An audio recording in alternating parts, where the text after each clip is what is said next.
नमस्कार मित्रों, स्वागत है आपका श्री तिरुपति ज्योतिष कार्यालय एवं वैदिक पूजा पाठ सॉल्यूशंस के चैनल पर।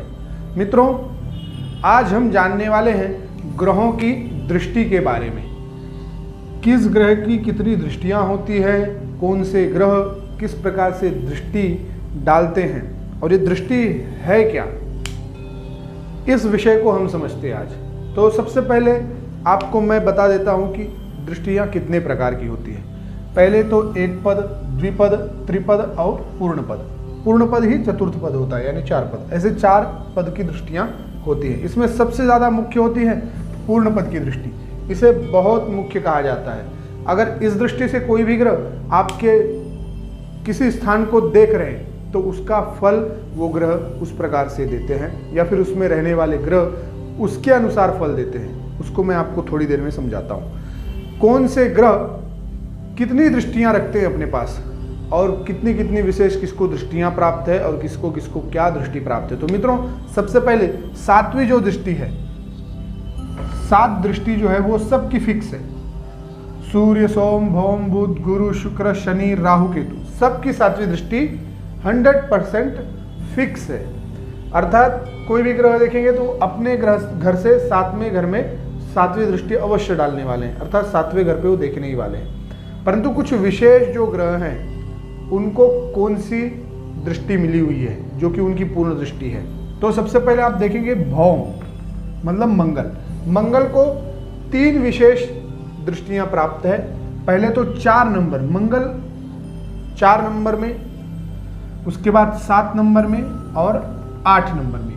ये 3 दृष्टियां मंगल को पूर्ण दृष्टियां प्राप्त हैं और इन दृष्टियों पर भी मंगल अपने पूरे प्रभाव देते हैं। दूसरा जो है गुरु, गुरु भी 3 दृष्टियों में विभाजित करते हैं एक प्रकार से। तो पहली दृष्टि वो 5वें पे डालते हैं, दूसरी फिर यहाँ पे 7वें में और तीसरी जो है 9वें में। ये 3 दृष्टियां गुरु को पूर्ण दृष्टि प्राप्त है। और उसके बाद शनि, शनि को भी 3 दृष्टियां हैं। पहली 3, फिर से 7 और फिर 10। ये 3 दृष्टियां शनि को मिली हुई है। तो विशेष मित्रों देखने जाएंगे तो ये 1, 2, 3, ये 3 जो ग्रह हैं इनको ही सिर्फ विशेष दृष्टियां प्राप्त हैं। राहु केतु को भी जिस प्रकार से आप देखेंगे गुरु को दृष्टियां, उसी प्रकार से राहु केतु को भी है। 5, 7 और 9, ठीक है। इनका ज़्यादा दृष्टियों से मतलब नहीं होता, इनके ज़्यादा दृष्टियों का उपयोग नहीं हो पाता, ठीक है। पर ये जो 3 मुख्य ग्रह हैं, कौन से, तो भौम, गुरु और शनि, ये 3 ग्रह अपनी पूर्ण दृष्टि 4th, 7वें, 8वें, 5वें, 7वें, 9वें और तीसरे, 7वें, 10वें इन स्थानों पर डालते हैं। तो इसको हम समझते हैं इस चार्ट पे। समझिए, सूर्य जो है यहाँ पे बैठे हुए हैं, तो सूर्य को प्राप्त है 7वीं दृष्टि। तो सूर्य अपने से जहां पे बैठे हुए वहीं से गिनना स्टार्ट कीजिए। 1st, 2nd, 3rd, 4th, 5th, 6th, 7th, 7वीं दृष्टि, यहाँ पे उनकी 7वीं दृष्टि पड़ने वाली है। इसी प्रकार से मित्रों आप देखेंगे कि यहाँ पे अगर मंगल बैठे हुए हैं तो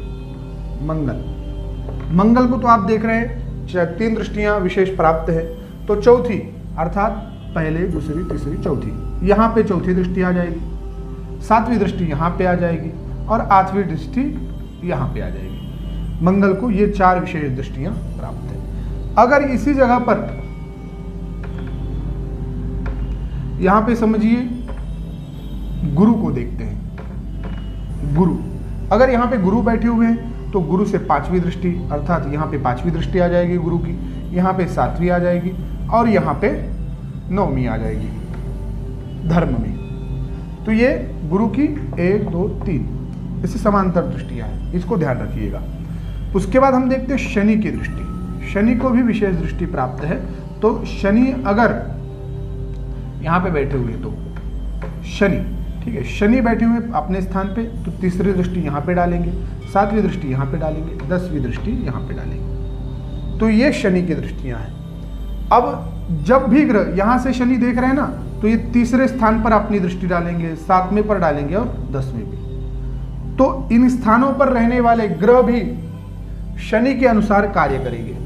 पहले तो आपको उसको पूरी कुंडली को देखने पड़ेंगी कि शनि कौन सी राशि में है, शनि कौन से डिग्री में है और कितना % वो फल दे रहे हैं। तो उसी प्रकार से ये इन दृष्टियों से आप फल निकाल सकते हैं।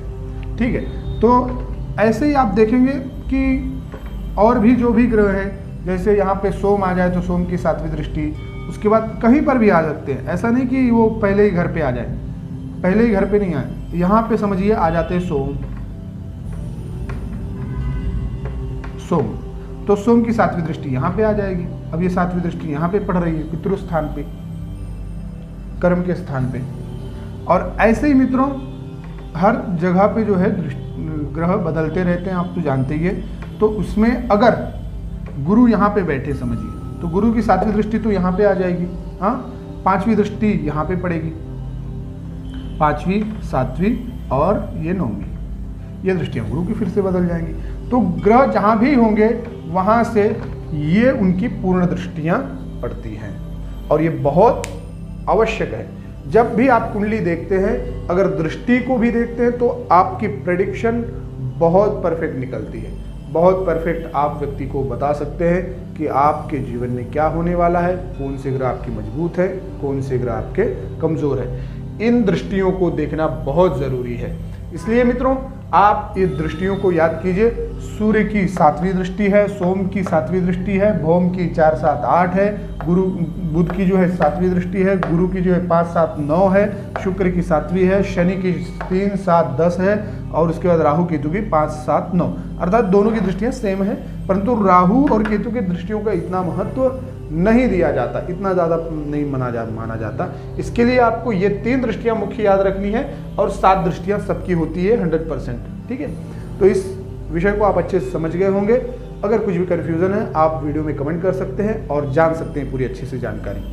और अगर आपने कुंडली का प्रेडिक्शन करवाना चाहते हैं तो आप हमारे दिए गए नंबर पर संपर्क कर सकते हैं, अपॉइंटमेंट ले सकते हैं। जय श्री राम, हर हर